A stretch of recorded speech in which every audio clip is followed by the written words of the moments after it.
get me a mic. Good evening. Sorry that we're freezing you tonight. It's a test psychologically to see how you do. Not really. The furnace wasn't coming on. It wasn't coming on, and then I don't know what my husband did, but it came on. So we got to get that checked out. And it should be warm about the time it is to leave. No. So good evening, and we're going to go back in right away talking about restructuring and reframing things. Now, I want to say this because, you know, with the holidays coming, open heavens and different things like that, I want to make sure everybody's on the same page. This coming week, on the 20th, people from Wellness in the Woods will be speaking here.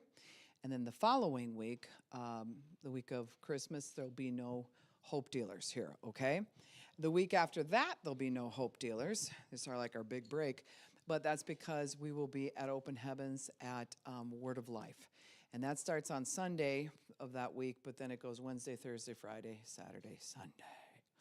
And so, and they'll also not be, when it goes Saturday, you can see all this on the calendars or look online, there's no Saturday night service either because we're going to be over there. We want to pack the house over there. Farmer Tom's coming for the kids, so if you have kids, you want to make sure they don't miss that or they'll be very upset. That's what we found. Kids are like, why? He sets up a barn and all kinds of puppets and stuff he does over there. He's amazing. And shares the gospel that way with them. And so that's what's coming. And we're pushing it into some other things that'll be coming up. One of the things is I'm part of the Drug Awareness Coalition here in Isani and then Braham, and they're going to be doing a movie in Braham. Probably it's going to be in March, but it's going to take a little bit, you know, dealing with fentanyl, and we want to get as many people out to that to be a support. It'll be on a Wednesday night, so that night we might shut down and see how many people we can get up there in the Braham area. They'll be serving pizza and things like that. So just an FYI, okay? All right. You warming up at all? I'm so hot-blooded that I'm fine. You know, it doesn't bother me, but I'm sure there's some freeze babies in here. So we're looking at restructuring or coming and changing how we view something, which literally means you take the same picture, but you reframe it. So what people have done when they've tried to get over trauma or something like that, they take the memory, they take the thing, and they'll act like as if, well, we're going to just act like that didn't happen. We're just going to pretend that that wasn't as bad as what it was. We're going to disassociate, which means I'm not associating with it. I'm not even looking at it. Or I'm going to deny, which means I have to lie about it and make it less than what it is, right? That's not reframing. Reframing is where you take the same picture and then you might even do it where, like, I got to look at this more detailed. You know, like those people that stand at art museums and they're like, you know, they give their opinion of, I see this in the picture or whatever, and they're standing there doing that. That's what we have to do with whatever it is that we're trying to reframe. You take another look at it. You look at the details. You're like, if I'm going to reframe this, is there any changes I need to make to it? Well, if it came from trauma, probably our view of it. And last week I had shared some of the things that I saw a certain way, just a couple examples. And it's the same for you. I think I had mentioned last week the fact that my kids, a couple of them, used to kick the ball way over the fence when we lived in Colorado, and it was just like, wow. You know, neighbor kids talked about it, how amazing, especially my oldest son was. Like, he's amazing. And then we all went back there, and I'm like, here's the backyard. It wasn't very big. But when you're a kid, the way that they framed it, the way they hung that picture was, that's a fact. It is a fact. That's exactly what happened. The yard was humongous, and he could kick the ball all the way across the yard. It was just amazing. And then you go back, how you felt about it, everything, because remember, you record through your five senses. They record through the five senses, and you lock it in, and that's your picture. And then you go back, and you're like, what? That is not what I framed. That picture of that memory has been hanging on the wall in my brain this whole time. It doesn't even look like that, right? And so there are some things that you have to reframe because now you're an adult and you might still have a little kid's view. you might still have a teenager's view. Huh? And so when things happen to us that are traumatic and we don't get permission, safety, and new information, we've talked about this many times, you have to have those three things in order to move on and grow emotionally. Permission, safety, and new information. And then your brain goes, okay, that was a tragic moment. I'll remember that like that. But I do get to go move on. If you don't have those three things, you'll frame it how you remembered it in that moment. Whether it's heightened, way bigger than what it really looked like to everyone else, or smaller than what it looked like to everyone else. It wasn't that big a deal when actually it was a really big deal. And it's interesting how people see situations. Like, for instance, if you got a big family, like I got 6 in my family, meaning the family I grew up with, 6 kids. And then we always had cousins and stuff that lived with us on top of that. And so when an event is talked about now, it's crazy how everybody tells a different story. So you're like, somebody here's lying. I know I saw what I saw. Well, you saw it from your eyes, but you didn't see it from the other person. They might have been 4, you might have been 7. Big difference in how you viewed the situation. And so families many times will get in arguments trying to settle what really happened. And it's like, he's in denial, or this person doesn't want to remember the way it is, or you're just being selfish, and we'll really put that on each other because we're not actually remembering it the same, because everybody hung a different picture. And that's hard anyway, because if you talk to a police officer, their goal is, if there's been an accident, to find 5 different views of that accident. You might have to talk to 5 different people, and nobody has the same view. Somebody will be like, yeah, he was going like crazy, and he came up and he hit the brakes. He was like, ah, and he slid right into him. And somebody else from across the street, like, well, I don't know, he was coming along and he just looked up. And suddenly this guy stops. Well, which story is true? Well, they both saw a part of it, and it went along with their interpretation, went along with how they filtered it, how they felt about it, right? My husband's pretty level when it comes to assessing things. I'm okay. But a really emotional person, when they say, tell me what happened. They're like, we almost died, and it was just nuts, and we were on the thing, we could have got hit and killed. And I mean, it's just, woo, way over the top. But they actually feel that way because that's their perception of it.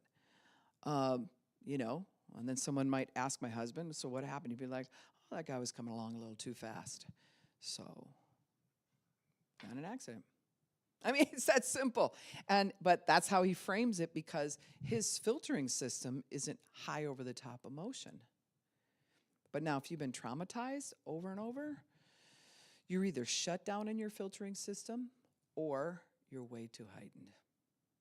And so for somebody to say, well, that's not what happened and you shouldn't feel that way, well, now that's going to be a problem, because they feel the way they feel because that's what they feel. And it's too late when you tell them to change that feeling. Like, you shouldn't feel that way. It's actually too late. They already do. So you're like, you lost that battle already. So we got to go, well, if they're feeling it, how can I help them work through the feeling? I'm not seeing what they're seeing. They're not seeing what you're seeing. So part of our perception, it goes out and we perceive things first. Then we receive things secondly. So if you met me for the first time, you walked in here and it was your first night here or whatever, your perceiver's like, reading me, the satellite's on, you're trying to figure it out. Within megaseconds, you already have a perception. And you sit down and you might be reserved about it, like, I don't know about this, because you're already perceiving something. The next person's like, fine, that's just Mary, right? Everybody's going to have a different perception. But now, as I'm speaking, you're also going to start to settle on whatever it is you believe about me. So I wore a big gaudy ring tonight. It's gaudy. My daughter said, that is a gaudy ring. And I did that on purpose because I had a speaking engagement when we first moved here. And I had a gaudy ring on like this. And just means bigger. And, people who like real tiny whatever, they call these gaudy rings. And so I had someone, just their perception when they saw the ring. I don't know how you pick that out from where you're sitting, but it's like ring. It just zoomed in on the ring. And suddenly I was ripping the congregation off. I'm all about money. And it just went down all kinds of different things, right? And so later it got brought up. Somebody brought it up and they said, she's probably not going to come back. Why? It was your ring. What? Right? Because I had a big old gaudy ring on. Think about that in the perception of things. Now, why would that bother her? Because jewelry costs money, right? And so the gaudier the ring, the more it should be worth. How much do you think this is worth? How much? Anybody else? I'll start auctioning it off. It'll give me 35. Blah, blah, blah. No, it was $10 at Walmart. So, now, see, if you know me, you would know that if my husband spent $2,800 on this, I would be like, we could have bought a used snowmobile. We could have had an ATV. I mean, I'm not responsible with something like this. Now, that doesn't mean I couldn't own something like this. There's nothing wrong with owning something $2,800. $7,000 is pretty common for people to spend on a ring, right? But for me, I'm not that person. I would rather put it into something I can use for family. And so I got my ring, and it's in a safe. I never wear it. I switch out. Plus, I get bored easy. So even when we got married, I was like, don't go out because then I'm going to be bored. And I'm not that person like, here it is, it's an heirloom. I would be thrilled if, like I was thrilled the day we bought a UTV. I was like, yeah, that's what I'm talking about. Because that means we're going up to the mountains. That means we're driving all over the place. That's what that means. This, for me, is like, sweet. Anyways, right? For someone else, their perception of it, if it was, especially if it was worth what you guys were saying, is it would just be like, I cannot believe he bought that for me. And it would say so much love.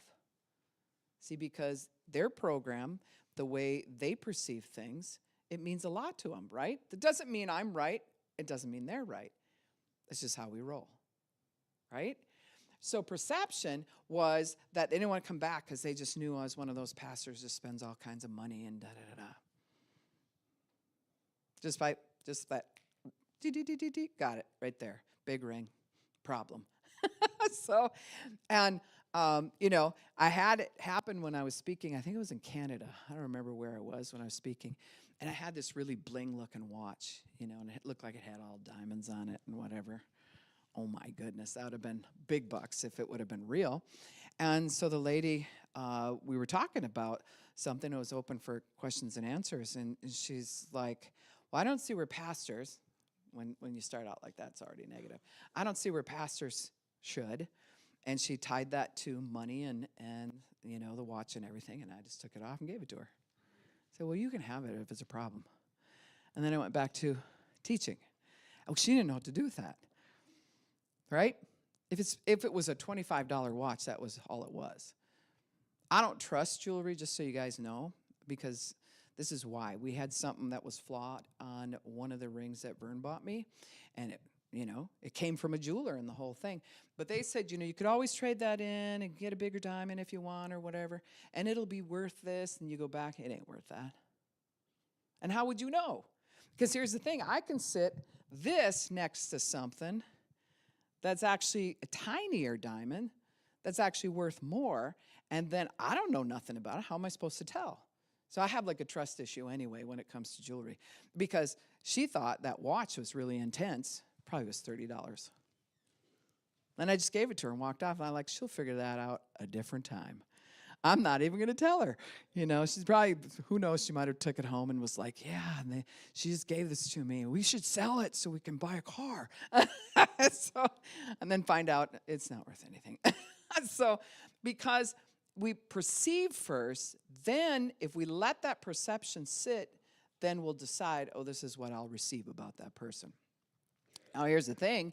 In marriage or growing in friendships or whatever, you have to watch that same thing, that you don't have a perception. And your perception is actually built on someone else, not even that person. That other person hurt me, so I already know where you're going with this. What? I didn't even do anything. I know that's what you're saying, but I know this has happened to me before. And the perception part will go out first, and then it's really hard to not receive the thing that you believe is about to happen to you. Just like the person, just like $2,800, right? I'd have said 7 just because it's a bigger. And then it's got little insets, of glass. That would be in there. You just go in case you guys didn't know, you just go in it's called costume jewelry. It's right there at Walmart. It's usually $10 to $19. $19.99 is when I'm really spending,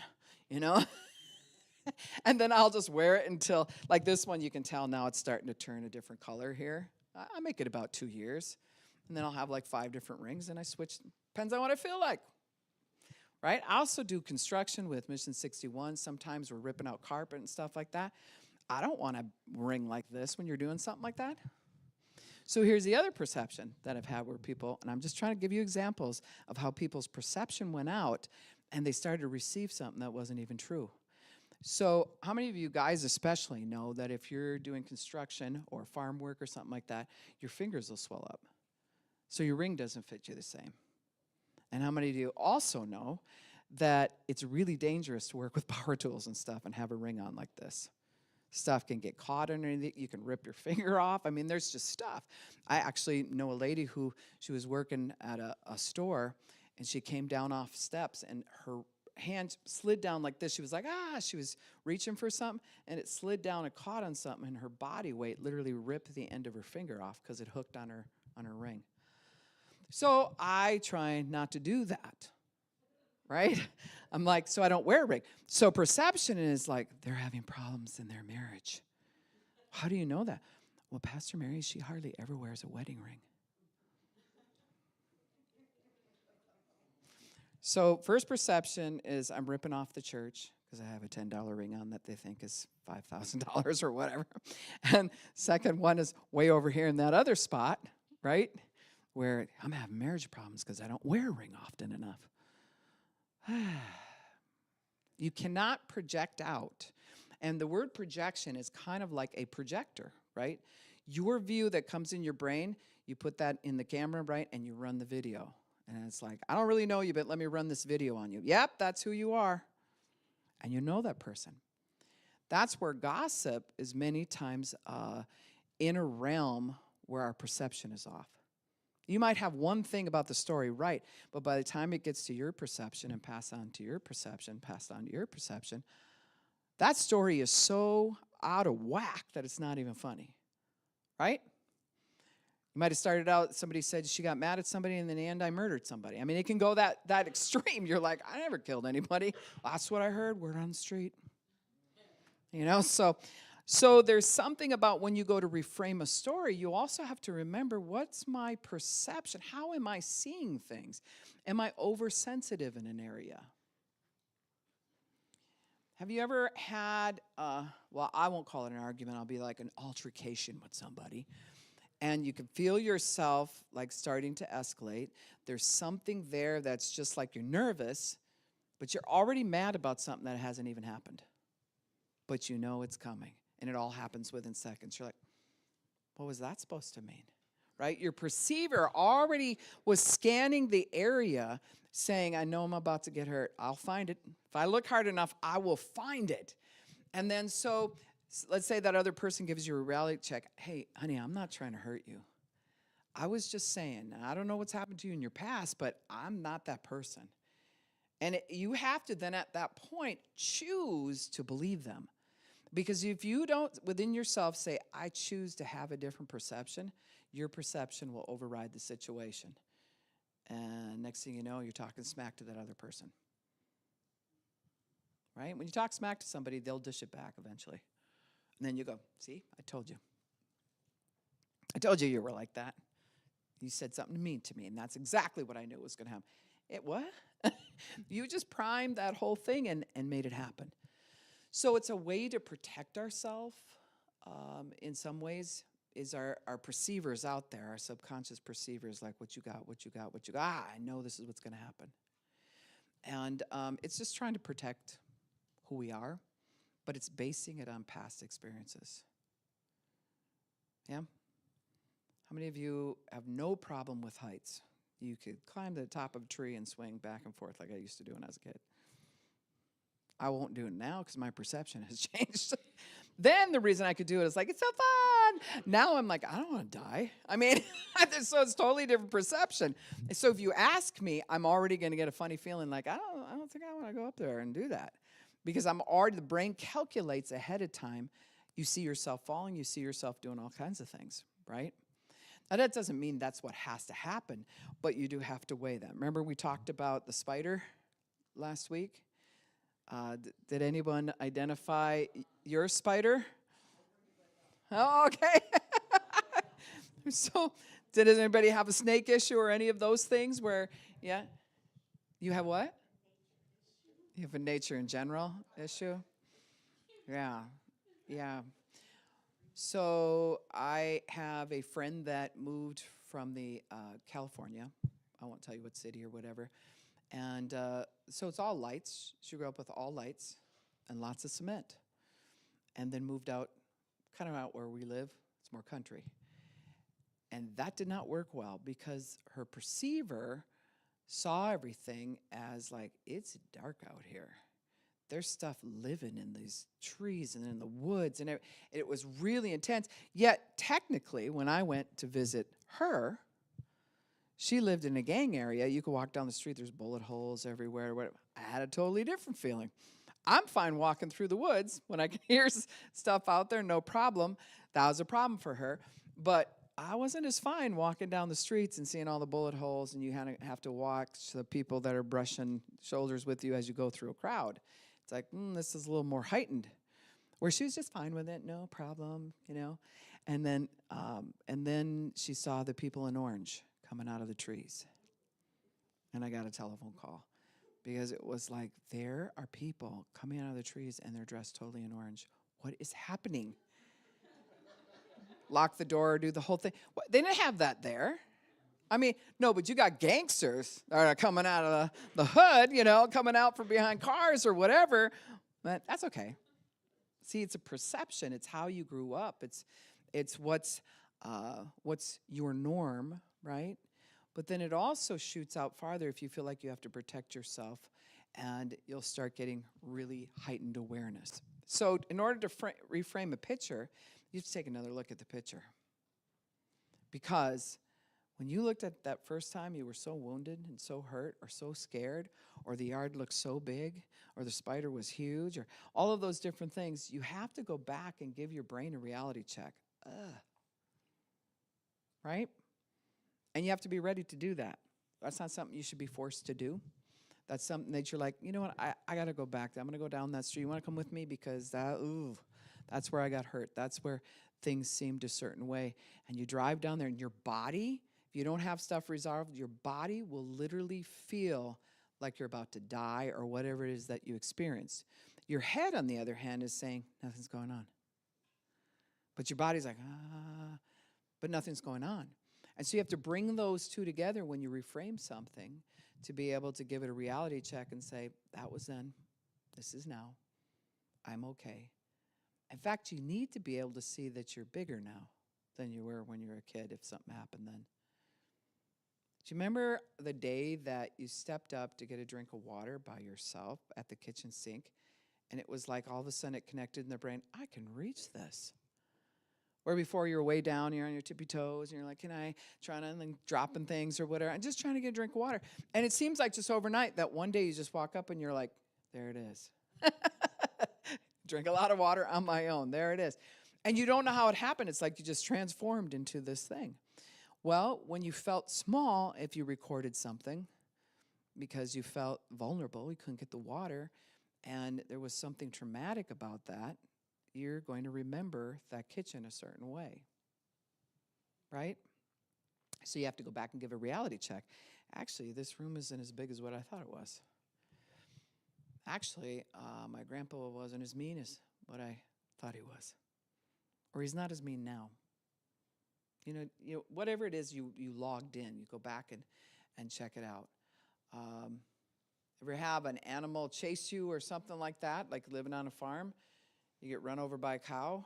Anybody here? There's not many farmers left. I feel like I'm a rare breed. Oh my God, you know, going and milking the cows, and all of a sudden just get kicked, and you're laying on the floor of the barn. You're like, what happened? I remember watching my brother. He went down to take the machine off, and the cow just, it was a new one, and she, boom, kicked him right in the forehead. And he was just like, poof. And he was doing this number, and he's had that mark of her foot. Well, that's like concussion, right? And I just remember I just kept milking the cows, and my parents came out and took a look at him and whatever, and it wasn't long he finished milking the cows too, because that's how they rolled back then. You're bleeding inside, you'll be fine. Um, so, but at the same time, it's one of those things when that happens when you're a kid, it is a different view than when you're an adult. And sometimes when you're small, you trust dangerous situations, and you shouldn't. You're just real confident. Real confident, your ball goes across the street, there's a semi coming, you're like, I can get that. Just real confident, and your parents are like, assess it within seconds. You're not going to make it, right? And so then you get yelled at or whatever it is. However we remember the situation, however we recorded it, it will replay back. It's what gives the sensation in your body. So then when you go to reframe it, you have to give it a reality check. So you take it out of the old frame, right? You ever reframe a picture or maybe even put matting around it or whatever, make it look nicer? You got to take it out and the little tabs are there, and you take it out and you look at your picture and you're like, wow, I got to take a closer look at that. Are you going to keep it in the same frame? Maybe. Maybe not. Are you going to, say, I really don't want this hung up anymore? It might be a picture you're just like, no, I actually don't want that hanging up. I don't want to remember that. So you can't forget everything, but you can put it in perspective. That should go in the file cabinet. I'm acknowledging it, I'm working through it, and I'm bringing it to closure. I just unpacked it, so I'm going to put it away. So it'll be this empty spot of like, well, what do I hang in this spot? There's been something, a memory there the whole time. Well, sometimes you got to go make a new memory. Huh? And sometimes you can't reframe the old memory until you make a choice to make a new memory. So couples, a lot of times when they first get married, will fight like crazy. And then that wound from that, 5 years later, they're not talking and communicating the way that they should. Oh, but they're married and everything's, we're good. But sometimes you have to acknowledge, that kind of stunk. Let's go do something to make a better memory. Instead of nitpicking at it was and going over and over it, like, let's fight about that again, because last time we fought about it, it was so productive. No, we're not going to fight about it. We're just going to go, that's jacked up. Let's go make a new memory. You have to prove to yourself that you actually have the power by choice to make a new memory. Kind of like sober fun. Right? Sober fun, when people haven't really you didn't do sober fun, it's actually, you get anxiety. You're like, we're going to have sober fun. It's this feeling of like, what does that look like? How do you do that? I don't even know. And am I supposed to be laughing? There's all these feelings. Why? Because your fun was framed a certain way and it was stuck that way. And so now you can sit and argue with it. I shoulda, coulda, woulda, and all that kind of stuff. Or just say, I'm going to take those pictures off the wall. We are starting over. Oh my gosh, I just feel like the house looks empty. There's nothing hanging there, So you have to go make a memory, one memory at a time, and take the pictures and hang them up.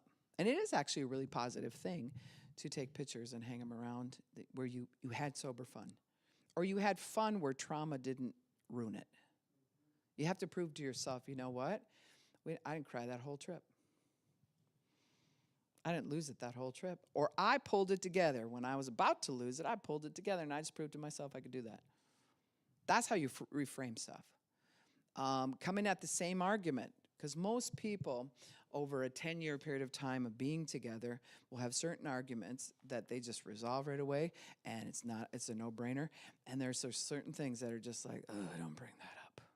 Don't even bring it up, because you already know there's no way we can solve that, right? Well, once again, sometimes you just need to stop arguing about it and go make a new memory and give yourself permission to do something new. Like, we actually enjoy each other. We are compatible. Because here's the thing, the old picture, when you look at it, you're like, yeah, this whole thing is jacked. Because the memory of it, you framed it and hung that up, and it's like, yeah, that's our jacked up marriage. or whatever it is. And so you have to prove to yourself, no, we did some jacked up things, but we can actually have fun together. That's what got us together to begin with. I loved your jokes. I liked, your affection. I liked just holding hands and talking about just nothing. And we forget those things, and now we're stuck doing this other thing, that's like, we got to just keep rehearsing this. I know we didn't resolve it, but we're going to rehearse it over and over. Like, stop. And sometimes the argument you're arguing is not even your argument. I was working with a couple that the guy came from where his dad would make the wife write down every little thing she bought. Okay, that doesn't sound, if you just said $50 worth of clothes. Okay, well, that's still a little intense to make her write everything down. She wasn't a big spender or anything, but that's just, he wanted it done that way. It wasn't that. It was like 4 sticks of butter. Now we're getting more detail, right? And the anxieties she had around that, she had kept a book, how much, $1 for this or whatever. That is way too much information to have to grocery shop like that. Add some kids to it, and you're like, wait, I'm still budgeting my budgeted, but, I got to do it all over again. So it's too much. It's too much. It's too much control. And so he must have saw his father do something like that, and then that was the frame, the picture that got framed that way. Now he's going to do that with his wife. And when it went to break that, it was really hard. He did not want to take that picture down. So there was something attached to it that said, if we don't do it exactly like this, we will surely die. Now, you don't actually think that, but that's the sensation. Like, everything's just going to fall apart. It's going to be over. The perception is there driving why you have to do it that way, rather than we could actually make some adjustments. I mean, I know that's how they did it, but there's 100 other ways to make sure that we're both accountable for what we're spending. Right? I mean, this is a relaxed thing. But when you are like that, then everything's uptight. Well, when everything's uptight, eventually you will fail that mission, right? You forgot to write down the packets of salt. Failed mission completely. Doesn't matter that you had 50 other things written down that was way overboard and too much information, but you forgot that one thing. Then that becomes the argument, because there's fear behind it, trying to make sure that, we already know that picture's coming back around and we're about to relive it. And it's because you didn't listen. If you would have just listened to me. See? And sometimes you just have to prove to yourself, like, I didn't write that down. Now what happens? Nobody died. We're going to live another day. This is crazy. Well, now it's going to be all out of hand. That's what the person that's more controlling will feel like. This thing's just going to be out of hand. And then who's going to bring control back? So the level of our insecurity is the level we'll feel we need to take control. To the level of our insecurity is the level we'll need to take control. Shooty barooty. Right? So finding a way to reframe it within ourselves, it isn't even about the budget. It's about the fear inside of you regarding the budget. Erase the fear. Budget's just numbers. You move around. Right? Just numbers. Relax. No big deal. But wherever there is fear, there's also this feeling like, I have to control that. I am not getting hurt again. You are not doing that to me. All of those things are there, and the perception goes out first, and then what you receive comes next. And no matter what that other person says, you already received it. Too late. That's what I believe is going to happen. And then sometimes you just got to play out the argument all over again. Yeah? What happens if you're arguing with each other or having an altercation or a disagreement, whatever you want to call it, and one person's just like, I'm not fighting. Have you ever done that? Where he's like, I'm not participating in the fight. I'll talk about it, but I'm not fighting. Whew. Now, I can remember when my husband asked me that question. Then there were other times I asked him questions like that. You have to hold each other accountable. I'm not his mom and he's not my dad, right? But there is a certain thing in covenant where you hold each other accountable. And he would ask me a question like that. I would get so livid. Or he'd make a statement like, well, I'm not going to fight. However we can work this out, we'll just work it out. Like, there was a thing inside of me like, you're not going to fight? Like at all? First, I'm mad that we fought, but there's a thing inside that says, well, then how will I have control? I don't know how to do that other thing where you like just sit down and relax and talk about it. And then you go like, well, let's try this. What if that doesn't work? Then it doesn't work. We'll adjust it. That's way too simple. We cannot be doing that. You have to have that control. So the level of your insecurity, the level you will take control. So if you're in a group setting, whether you do shared living or whether you are with a bunch of your family or at work where there's a group setting that goes on or whatever, you have all those perceptions going on. And so it's weird how in those settings, we're like, I don't really know where all these people are coming from. So we try to be more on our best behavior. Right? But it's the people we're close to that we're like, I can't afford them to hurt me. That's different because that wound goes deeper, so I have to take control. I just do. That's why we wound the people who are closest to us. Don't we? Shoot. That's what we do.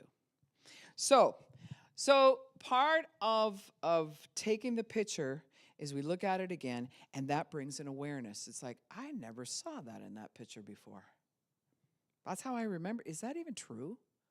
How that picture was drawn in my mind, I remembered it a certain way. And then you go back to that place or whatever it is, and you realize,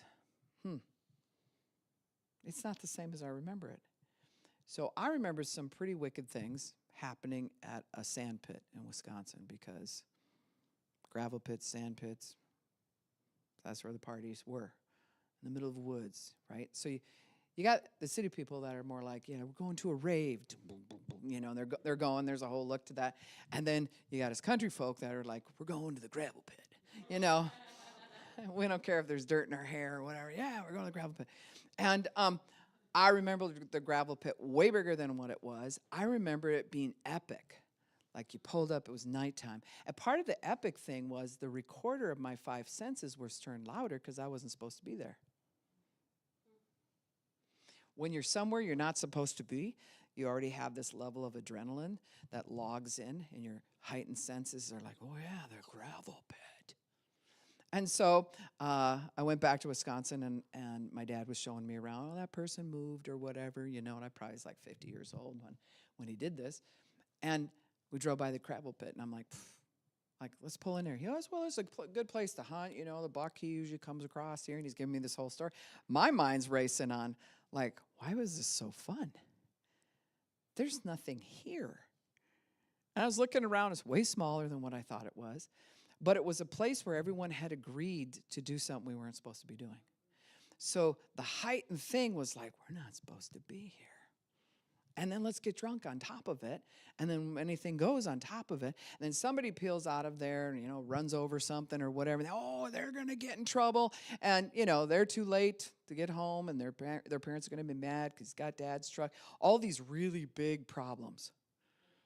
And you record it like, I remember those days. They weren't all that in a bag of chips.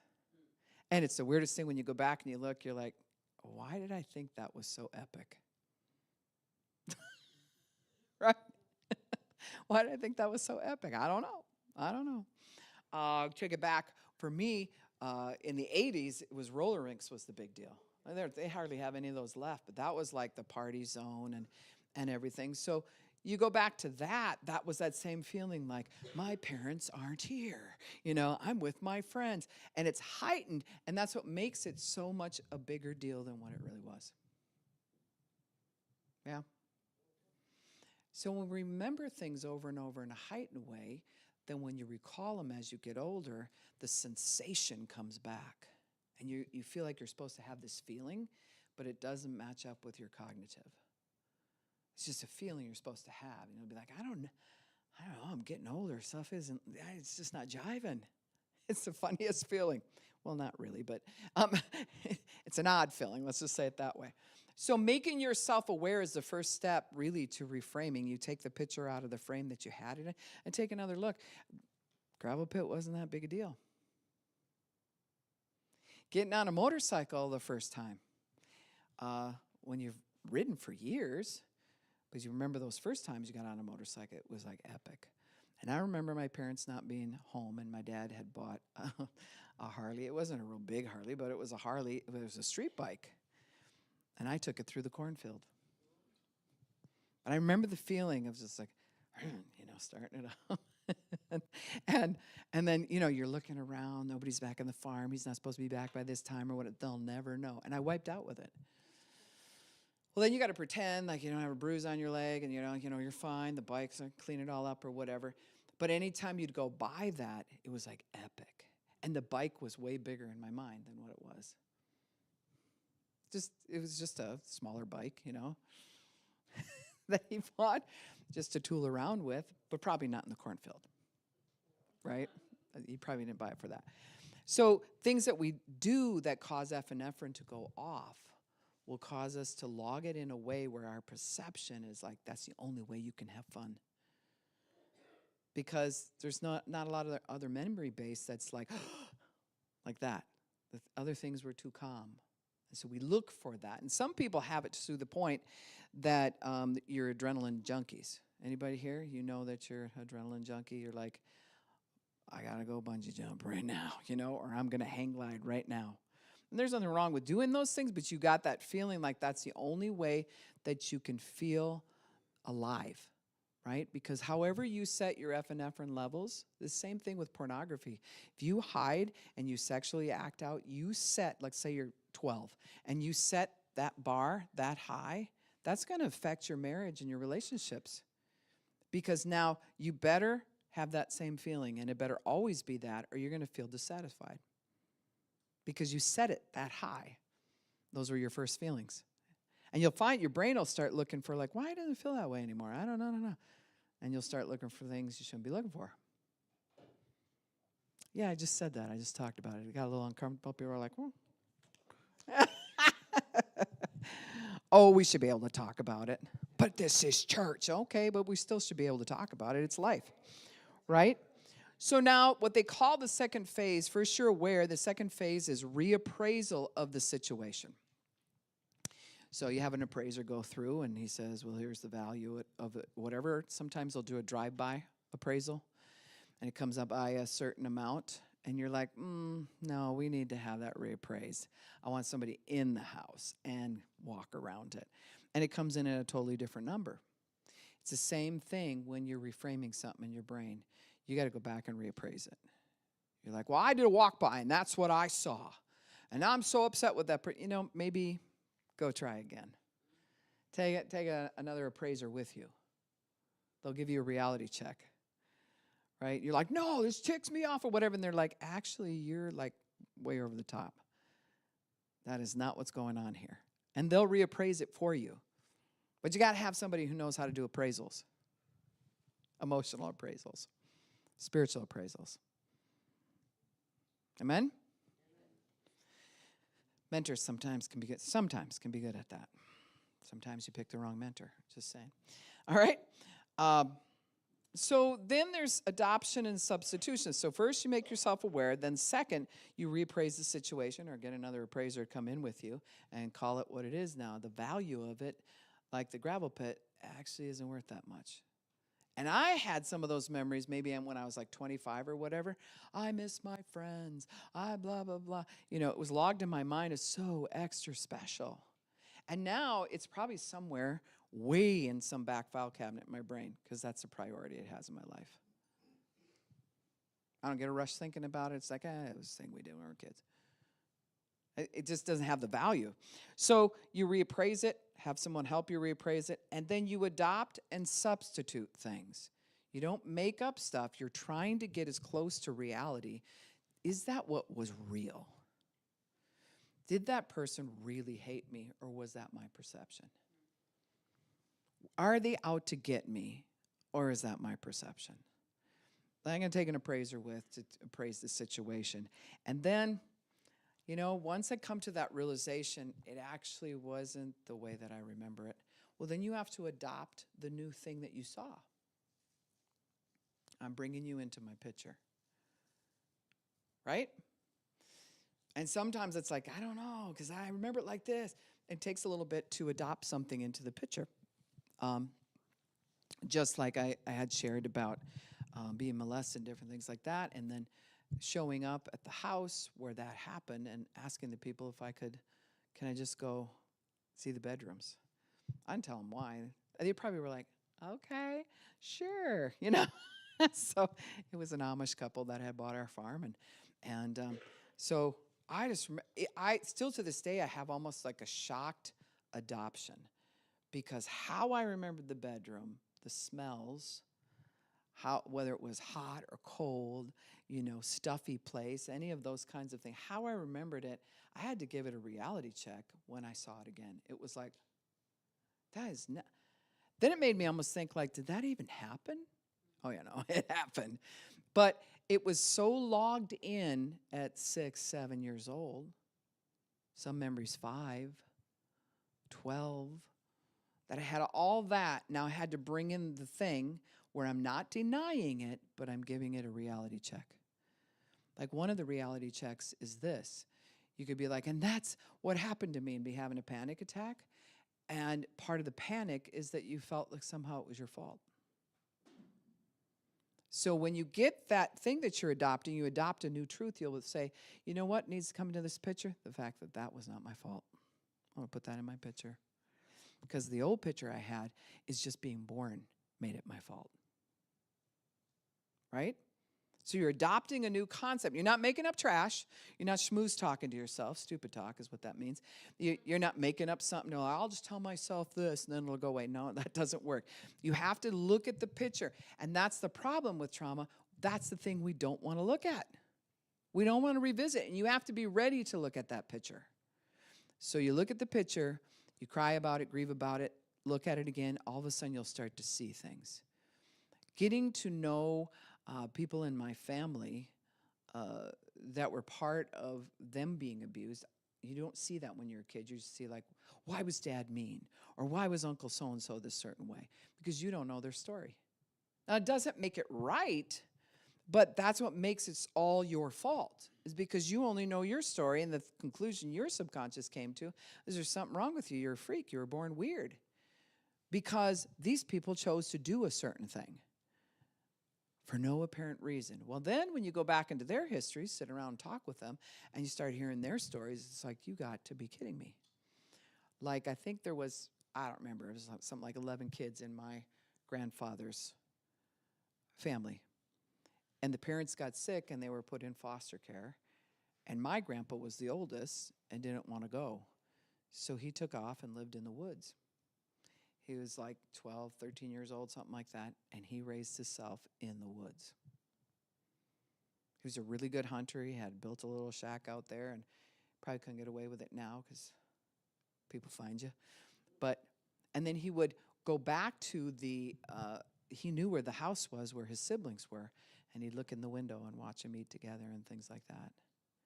Well, now that gives if I have to adopt that as real, that's his story. That wasn't part of my story in the picture that I drew of my grandfather. Grumpy old man, pushy. See, that was the picture I had hanging. Then all of a sudden I see, oh, wait a second. If I had to raise myself from that age on in the woods, I don't know what I would be like. You wouldn't have skills. Like, he could run a lathe, he made a lathe, he did all that, never went to school, all that kind of stuff from that age on. And so he was very creative, but his emotional skills, how would they develop? You're in the woods. Ever think of that? So I was expecting I was going to do what the phrase, I just said this to somebody here tonight. I said, you can't milk a turnip. And it's a phrase that basically means you can't get something from somebody when they don't have it. And I remember being hurt by him because I wanted a certain thing that he actually didn't have. He never got the memo. He didn't have that experience. And so you just be like, you don't like me. And so you frame this whole picture of you being an absolute victim, and he just hates my guts, and I'm a girl, so that's probably why he doesn't like me. And I could just go on and on and on. He loved going hunting with the boys. Well, he lived in the woods. That would make sense. He wanted to teach them, right? And back then you weren't like, bring the girls out and do this. I was allowed to go deer hunting, but my job was to chase them out. So that was my job. But I remember as I'm chasing him out, as you're, making noises or whatever, trying to do that, I'm thinking, why am I here? Why can't I use a gun? What's the problem or whatever? And a lot of it was directed toward him. So I framed it as something's wrong with me because I'm a woman. Something's wrong with him because he's being a jerk. Because I didn't know his story. Right? Now, sometimes just knowing someone's story doesn't make an excuse for them to run you over. But it does help you frame how you see it when you know what they're going through. So the hardest thing is if two people are arguing, I don't care if you're married, dating, or friends, and you can't get where that other person's coming from, there's something in their story they're not sharing with you. Because people will just wake up one day and they're like, I think I'm going to be mean. It'll be fun. You know what I mean? It comes from their information. You are your information. Whatever information you have right now is the information you're going to do. And that's what he did. Which then affected my father. Right? I couldn't figure out my dad. I'm like, I don't know why he's so emotional in this way, and the next thing he's this way. But I didn't realize his sister, they were a year apart, died of leukemia, and they lived in a little shack. And he showed me a picture of it. And I was like, there were a lot of kids in just like this one room, little shack down by the river. His dad was fishing and things like that. And his sister had leukemia and died in that house, and he was there with her. And she was like his best friend. So you know what that says? I don't attach to people. Right? Not going to attach. So his information got affected. And who did that affect? Moi. But when I framed the picture, I wasn't thinking about any of that. I didn't even have that information. I just saw me and how I must be unlovable and that I'm not getting my needs met. There must be something wrong with me. I hate me. Then I'd hate them for hating me. So there's a lot of hate going on, a lot of unforgiveness, a lot of like the world is wronging me, all that kind of stuff. And that's what I framed. It was solid belief system. Then I get born again, and God gives me a whole different picture. Gives me the picture of who he is and who I am, and all of a sudden it becomes confusing. This picture doesn't match the things that have happened to me. What do I do with the things that have happened to me? I have to adopt new concepts, right? And when I adopt them for myself, then I start to see other people. Then I got curious, and I've videotaped family members where I'm like, tell me your story. Because everyone has a story, and everyone's story has the right to be heard. Tell me your story. I love to hear people's stories. And whether they felt misunderstood or understood, it's in their story. And I think that we argue at things in the now, but really our perception from the past is affecting the now. And sometimes you just got to go back and be like, can we talk? Like, why do you think like this? What's going on inside? No, I don't want to talk about it. Okay, so that means there's some kind of pain going on. When you're ready to talk about it, I would really like to talk with you about it. Instead, we're arguing about the toaster or some genius thing. Right? It really gets that dumb.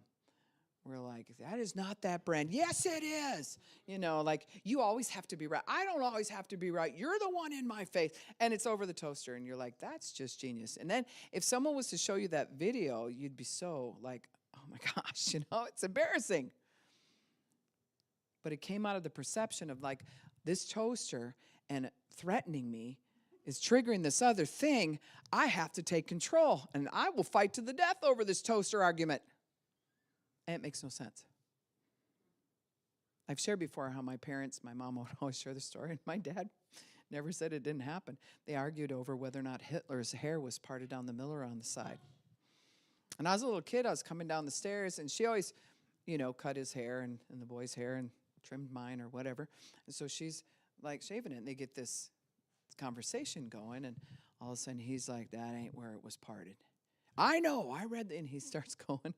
And my mom's like, well, whatever you want to believe. I saw the picture. And suddenly this was a hill to die for.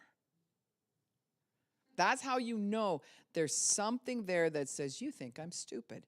You don't want to hear me. You think you know more than me. You think, and it goes back to some perception. It isn't even about Hitler's hair. In fact, in the long run, who cares? It's protein follicles. That's all it is, right? Who cares if it's down the middle or on the side? So I'm just pointing out to you, you can catch yourself and be like, is this argument from right now or is this from before? There are people that will argue at a certain time of year because a trauma happened at that time of year. Example would be my dad would start to, and other relatives I watch them, they start getting edgy in October. Because for some reason, there was some belief system that somebody said, or there was some argument that from October through getting ready for deer hunting season, the women don't want you to go deer hunting. So there's this feeling, and they'd be all grumpy through that time. As soon as deer hunting was done, it'd be done. Sometimes we do that, but we're not identifying. It has nothing to do with what's going on right now. It has to do with some old argument. There's both my husband and I have said to each other over the years, I don't think this is my argument. Yes, it is. I don't think it is. I think this is something that happened between you and your folks. That's not even our argument. We shouldn't be arguing about this. That never happened to us. It happened to them. Just giving you a tool, just being able to do that. You're adopting reality.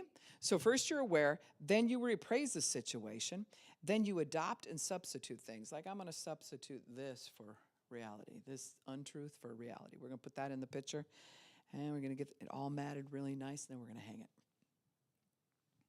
Amen? And some pictures, by the time you put reality to them, like, this ain't worth even hanging up anymore. Let's throw it in the garbage. This is ridiculous. It's a confusing mess. Let's start over and draw a whole new picture. Make sense? So then the evaluation comes. You evaluate it as you're hanging on the wall. Every time you walk through the memory of your mind and you see that hung on the wall, you're like, nope, that's actually real. That's what really happened. And there's a piece that comes off of it that just says, I'm in reality. Real people have real success. To have real success, you have to be in reality. Most arguments come out of what's not real. Or it's someone else's argument. So I'm going to throw that out to you. Can you just even raise your hand if you can think, you don't even have to share it, but there were things that I've argued about or you saw your parents argue about or whatever that wasn't even their argument. Can you think of stuff you're like, but it still felt like a hill to die for, didn't it? It's like, by golly, I'm going to win. And so, but when you change it and you're like, actually, I want us both to win. I actually don't even want to argue. This is stupid, right? So when you reframe it, it takes time. So sometimes you can get so good that it's like, wait a second, I'm starting to escalate. Give me a moment here. I'm going to step back. I don't even know why I'm escalating. You'll talk out loud and even process it. Like, I'm aware that something's off in this right now because I'm getting mad for no apparent reason. So it's not you, honey. It's me. So just give me some space. I got to breathe through this one. And then you take the old frame off and you start to run an appraisal. It got appraised like this. Yeah, we're going to have to reappraise it. We're going to have to come at this thing again and see how much it's really worth. Was that really what happened? And then you move into adopting new things and substituting things. And sometimes you do that with your spouse or the person that you're with. You know, it's kind of like, okay, this is how I saw it, but now I'm seeing it differently. Is it okay that we change the picture? Sometimes you have to have permission to take the frame off and just change the picture. And you definitely have to have permission from reality itself to throw it away. If it's a picture worthy of throwing out, sometimes we need permission. We need somebody to say, actually, you don't need to hang that in your memory. That doesn't need to be, it shouldn't have earned a spot on the wall to begin with. Throw it out. And you'll go to take it down and be like, no, it's been in the family for years. No, throw it out. And it'll take a bit. So sometimes reframing something can take 6 months. But after a while, you'll find that you'll reframe something within 5 minutes. Like, give me a second here. I'm not going to answer this person till I reframe this thought. Now, my old self would say, but that came out of that story, and this is not that story. So I am going to, it's like a self-talk in your head, because you're not just hanging up any picture. You get really choosy what things you want to look at all the time. Now, most people, they say, will find peace with less is more. Like, it's not, less is more, and it makes sense. Like, we tried to hang the pictures in the sanctuary where they make sense. Now, I would say there were pictures in here when we bought the church. I'm just going to be honest. That made no sense at all. There was a little picture about this big, and it was at the corner of the window up at the top, stuck tight against the window. Like, usually you don't hang pictures like that. Then there was another picture. I thought, well, maybe there's a hole in the wall way down here. Usually you don't hang pictures there, right? Sometimes there's things that it's just too much hanging. And so if you have a mind where it's just too much is hanging up all over and you have to be looking at all these pictures, take some of them down. Give yourself permission to not have to concentrate on that much. And as you resolve certain things, you'll find throwing that picture out, filing that picture, getting rid of this is the one I'm going to hang. This is the one that represents God and my family the best. And less is more feels really good. The hoarded brain is the brain that hoards all the memories and wants to concentrate them all the time. Then it will reflect in the house. The same way your brain wants to hang all these memories and constantly trying to be doing that, you'll actually treat your house that way. There'll be stuff all over the place and you just can't get rid of it. Once you start cleaning up this, all of a sudden you'll feel like, oh, we just got so much stuff. Let's get it gone, right? You know what I'm talking about. Like, throw it, and there's a powerful feeling, not like the feeling like when you watch the hoarder shows when somebody comes to help and they're like, yes, help me. And then all of a sudden they start throwing out stuff and the person has a meltdown. Well, that's because they weren't ready to take the pictures off the wall in their mind. They don't know how to live without everything hanging everywhere, and you just are overstimulated. It's like loud pictures. That's how it goes in the mind. It's like eye noise. Like you come in a room and you're like, wow, that's way too much information.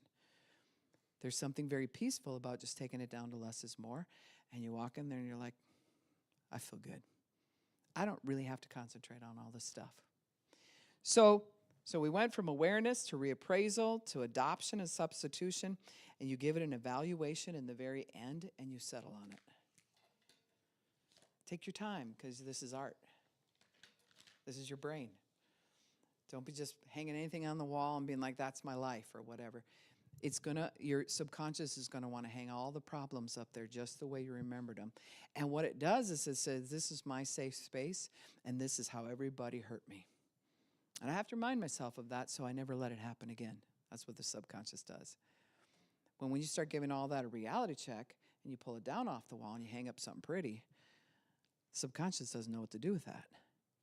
It's kind of like, you can't just, where's all the other stuff? I mean, we have to concentrate on this. We have to think about it, right? And sometimes it will become, and maybe somebody here has had this diagnosis, but it very much falls into OCD, right? Because I have to make sure I'm on top of all these pictures that I have logged, and then what happens is you're like, while I'm doing that, I got to make sure this chair is perfectly lined up, and the brain starts overthinking and overheating, and it's exhausting, right? So less is more is still good. You're like, actually, I have permission not to deal with these things. This is what we're dealing with right now, this one thing. So I'll say this before I end. How many of you have argued arguments with anybody, and you start out on one subject, and 15 minutes later, you don't know what you're arguing about anymore because you've changed the subject that often? That's the brain that has too many pictures up. It's like your computer, because your brain is very much like a computer. In fact, they designed computers based on the brain. Did you know that? The more they find out about brain function, the larger they can make the computer. Even though we sit in front of it and we're like, it's smart and we're dumb, right? But really, it's operating the same way that our brain operates. So if you have too many things up on your phone, right? What happens to your phone? It starts glitching and getting weird. So you got to clear that all off. It's the same thing in the brain. It's like you have way too many pictures up all at the same time. You got the memories from when you were a kid, this over here, you're afraid of your boss, this is going on. You got to take some of this stuff down and be like, center it to like, here's the problem I'm solving. So if I'm counseling somebody, if I myself was into something with my husband, I remember years ago, he'd say to me, let's stick to the subject. I am on the subject. Women are really good at going around. This is still the same subject, even though we talked about 14 years of different memories. See all these pictures? These are proof we're still on the same. No, actually, we need to talk about this. Bring it down to solving this one thing. Calm down and solve the one thing.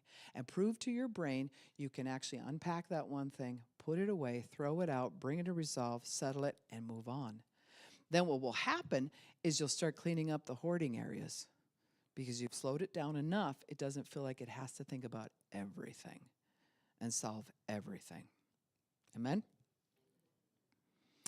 So for those of you who have suffered addiction, which everyone in the world has, just all different degrees and doing something, right? What happens is we'll feel ourselves having to look at all this stuff. And so after a while, it gets so overwhelming. You're like, I gotta tell that to shut up. I gotta give that some alcohol and tell it to shut up.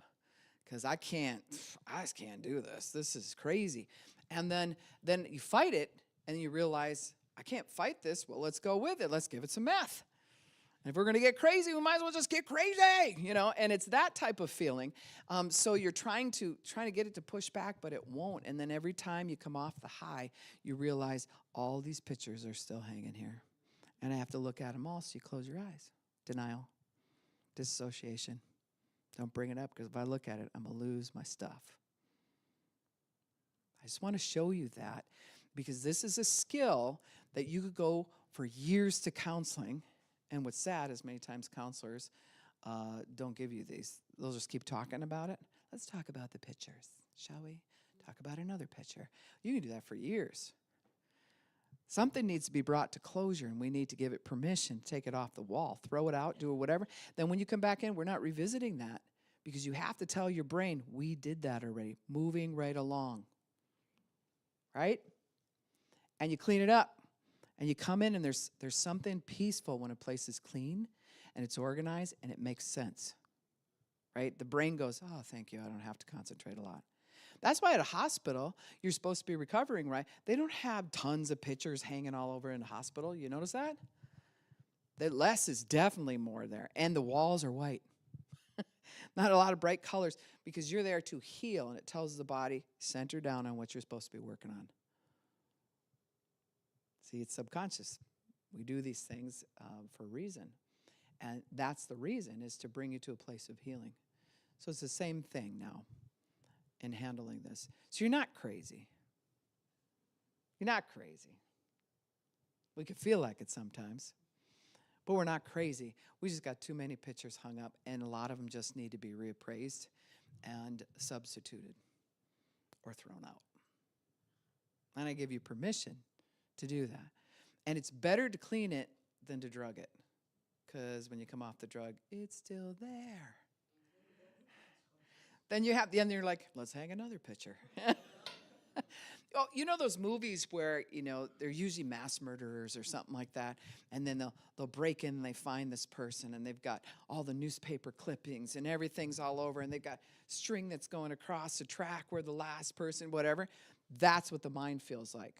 Like the whole house in your head looks like that. You're like, you can't, that's way too much information, rather than, here's a picture. All right, I'm going to go lay on the bed and relax. I mean, it's a totally different thing, isn't it? All right, let's stand.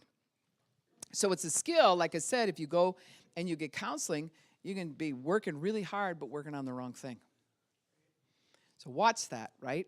I'm not saying don't go to counseling. I counsel people all the time, but just watch how your approach is, because you're just trying to clean up some pictures. Amen.